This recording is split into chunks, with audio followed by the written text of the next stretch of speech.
What is going on, guys? Now we have an intriguing fight here. Thurman, we know what he's about. We know he's game, tough as they come, but is he a bit too old now? Has the ring rust got to him, and is Fundora the man to stop him for the first time in his long career? Guess you have to watch the rest of the video to find out. Now, when you break both of them down, Fundora against Tim Tszyu, the first fight. Great display of fighting at bay. The way he just kept it at his range, didn't let Tim Tszyu work on the inside in the slightest. In the first fight, that's what he was guilty of, and he nearly cost him the fight. The second fight, he readjusted, stamped his authority, and even when he was on the front foot, everything was at range, and when Tim was firing away from the back foot, he kept missing, and Fundora was teeing. Fundora, when he fights at range, when he keeps his jab popping, he just beats him to the punch with his timing, and also because of his reach, which obviously gives him a big advantage, especially against someone like Thurman. I could see the exact same outcome, but this is one thing I'd have to say with Fundora. When he stands in the pocket for that much, he could get caught, get chinned, and be on the canvas, which is what happened to him against Lubin, and that's what also got him stopped against Brian Mendoza. So he needs to be cautious and careful. But again, in boxing, one punch is all it takes, and Fundora has that power as well. So Thurman needs to be on his A game. But with Fundora, you'll see, although he throws in flurries and bunches, not every punch is 100% power. A lot of it is just tippy tappy, but then it's just accumulating punches, which is why a lot of his fights are just TKOs and not one punch knockouts, because he's a bit more variety towards him compared to other fighters. And you'll see against Booker, exact same thing. But when they both trade that right hook there, what happened with Fundora? His punch landed first and Booker's didn't. But with Fundora, I do think if he moved up a weight to middleweight, super middleweight, he fought people more his size and more his height, range, I do believe he's struggled. So I do believe in that sense he's a bit of a weight bully. I mean, there is a good amount of technical boxing ability with him, and there is skill towards him. Of course, he was the unified world champion, but I do believe the weight is a big factor.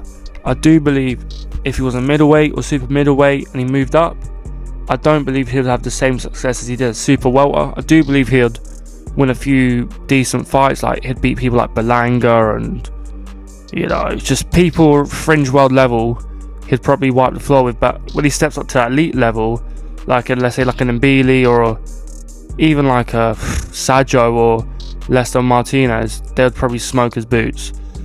So I do believe the weight is a big factor, and I do believe that could be one of the downfalls for Fundora when he eventually moves up. But at the moment, super welterweight, he's sweet as they come. But Thurman, you see when he fought Brock Jarvis, good defensive display, blocking the jab, landing his own, holding and working on the inside. This is what he did for the whole fight, but I did not expect him to get him out of there that early. But Brock Jarvis, he doesn't really have the best chin, no offense to him.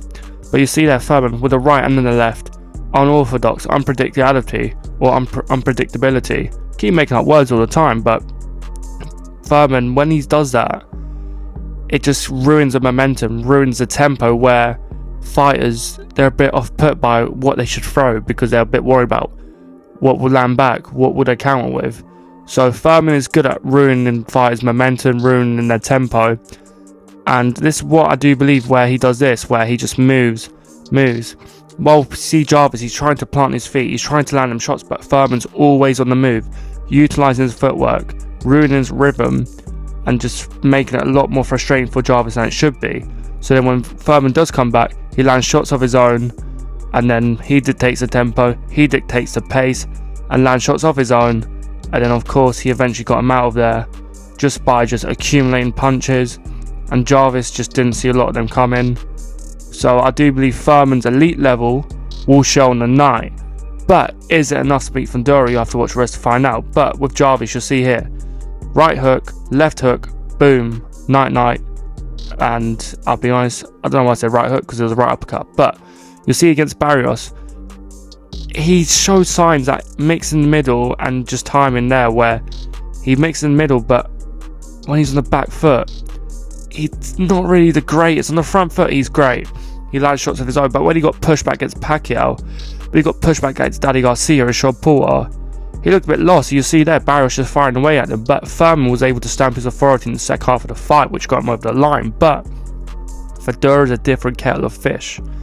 I do believe if Fundora was about 10 years ago when you had the Garcias and Porters and Crawfords, I do believe he still would have been a world champion. But I do believe someone like Crawford or Spence would have smoked his boots. So it's a bit of a win-win situation. It's also a bit of a lose-lose. Depends how you think about it from your perspective. But with Furman, his timing is key. His jab is key. Because again, when you throw that jab against someone like Fundora and you're punching up, you need to be a bit more inwards. You need to creep that foot. Erickson Lubin, if you watch his fights, he does it perfectly where he creeps that foot, then lands that shot when he's well in range. But the three main keys for him is feinting them jabs for them gazelle hooks. You see Gervonta Davis does that a lot where he'll just throw little feints, pretend he's jabbing and comes up with a jumping gazelle hook when he's trying to punch up. Constant movement, as I just said, with that footwork, ruin the rhythm and chop that body down because it's an easy target. Just land on the body constantly, the hands will drop and then the head will be the opening, and then once you throw that right over the top, there'll be a very good chance that Fundora will be on the canvas. Now with Fundora, just keep the fight at range, jabbing constantly, non-stop. As I said, when you fight at bay and you're just jabbing constantly, you just have the freedom to do what the third point is, to vary the punches and bunches. Because if he does it from an unorthodox angles, it's going to be a lot off putting for Thurman, harder for him to read, and a lot more in favour of Fundora. And if he does land that left over, Thurman will be on the floor himself, because we've seen Fundora knock people out clean, we've seen him knock people out cold, and Fundora has the capability of doing everything that Thurman can do to him. Now, this is an intriguing fight for many reasons, because on paper this is a 50-50, but I do believe Thurman's an elite level fighter, and I do believe Fundora is a world level fighter, but there's a big factor: age, ring rust, inactivity.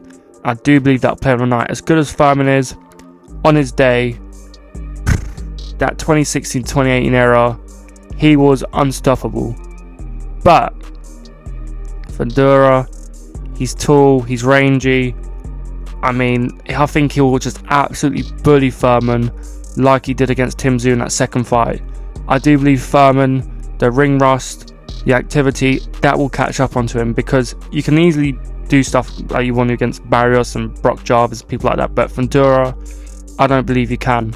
And I do believe, as good as Furman is, the ring rust, you usually get 2-3 rounds to warm up usually. And I do believe then 2-3 rounds, Fundora already stamps his authority where Furman can't go back into the fight and dictate the pace and dictate his own tempo. Which is why I do believe that Fundora will be the first man to stop Furman. I do believe it will be a brutal fight. I do believe Furman will give it his all, as always. He's got a heart of a lion. He will swing to the end, but I do believe Fundora will get him out of there. And it'll be a fight that I will be backing. I will be 100% doing Fundora by knockout. I'll probably do it in a lot of accumulators, or as you guys in America say, parlays. That is what I definitely will be doing, because I do believe out of all the fights this weekend, that is the fight that I'm most convinced with the outcome. I'm most convinced that Fundora will stop him. But that is all for today. Again, hope you enjoyed.